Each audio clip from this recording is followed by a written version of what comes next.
No pain, no gain. How do you feel after playing football or dancing for hours? You're probably exhausted, but also happy and excited. When we push our bodies to achieve their very best, our nervous system helps us by producing special feel-good chemicals called endorphins. These natural painkillers block the normal electrical signals that are sent to the brain, so instead of feeling pain, we feel superhuman. Painkillers? If you had lived long ago, you would have expected to suffer pain, and although your religion might have viewed pain as a punishment, you would have wished for anything to take the pain away. But what to choose? Pain-killing medicines were sometimes poisonous. They killed patients as well as pain. Loud music forced you to forget your agony, but only for a short while. However, two ancient treatments did seem to work: acupuncture and gentle touch. Although nobody at this time understood why, today doctors think that they both stopped electrical pain signals carried by neurons reaching the brain. What a relief! Hooray for Queen Victoria! In 1853, she demanded and received the latest scientific pain relief. Millions of people copied her, and a whole new era of painless medicine began. Since around 15,000, pioneer doctors and scientists had already been trying to find better ways of easing pain. They experimented with microscopes and chemicals, and they traveled the world in search of pain-killing plants.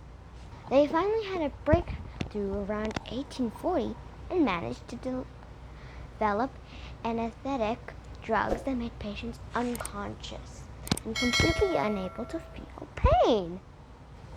Today, in countries with modern medical services, we don't accept our lives to be full of pain.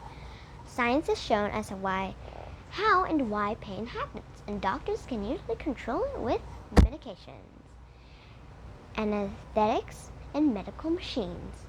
Compared with people in the past and with citizens developing nations, we are extremely fortunate.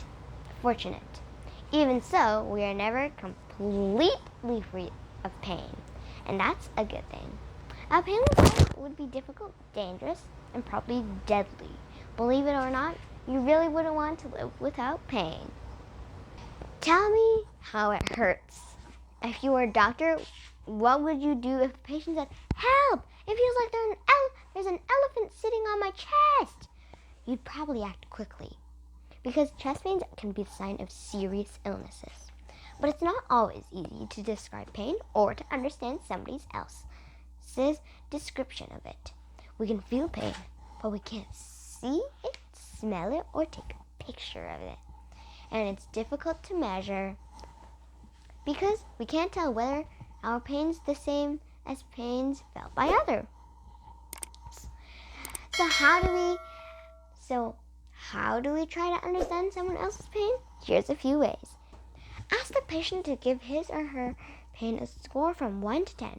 1 meaning the pain is very mild, and 10 meaning it's unbearable. Ask the patient to compare the pain to something completely different.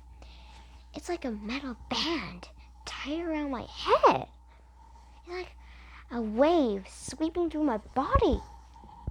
Ask the patient to find the best words to describe the pain. There are 30 pain words listed below. Can you add more? Acute, agonizing, angry, bad, boring, burning, chronic, cramping, dull, extreme, gnawing, grinding, grumbling, harsh, heavy, lacerating, pinching, prickling, pulsing, raging, raw, scalding, sharp, shooting, stabbing, stinging, tingling, throbbing, violent, vicious. Using all of this information, people often find it easier to describe how they feel to someone else and get help for their pain. Top tips to ease pain. Not keen to a sip of mixture of poisonous herbs and as a painkiller. Then try these non-medical techniques to ease pain. Massage is one of the world's oldest pain-relieving techniques. It helps to relax muscles, improves blood flow, and may stop electrical pain signals getting to the brain. Relaxation methods help to make patients less tense and better able to cope with pain. Relaxation can help patients sleep, give them more energy, and reduce their anxiety. Dare to daydream? Use your imagination to escape from pain for a while. Picture a lovely place, friends and family, or your favorite things. Ignore that pain. Read a great book, play music, enjoy a hobby, or go for a walk. All can help take people's minds off pain. Press pain away. Acupressure and Reiki are carefully pressure or certain places in the body. Like acupuncture, they aim to balance energy and may block pain signals. Bend and stretch. Gentle forms of exercise such as Tai Chi and an ancient Chinese martial art and yoga from India encourage calm, improve balance, and increase strength. Tune in. Biofeedback machines teach patients to control their heart rate, breathing, and blood pressure. This helps them to manage stress and reduce pain. Did you know scientists are making new painkillers using venom from super deadly cone snails that live in tropical oceans? The venom stops neurons passing pain signals to the brain.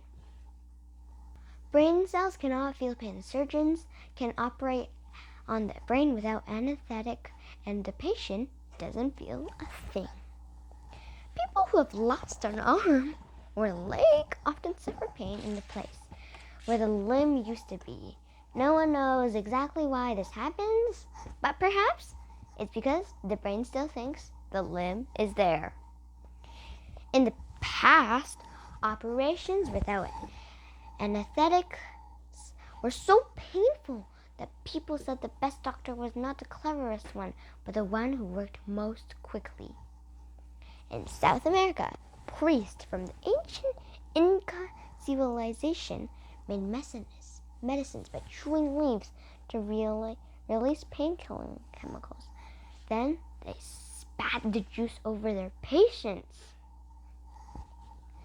The ancient Egyptians treated pain with electric eels from the river Nile. These gave off small electric shocks which blocked pain signals from the patient. The first cola drinks contained a powerful pain-killing drug. Substance in coffee can sometimes relieve mild pain today. So can eating a meal, the brain seems to think less about the pain when it's thinking of food.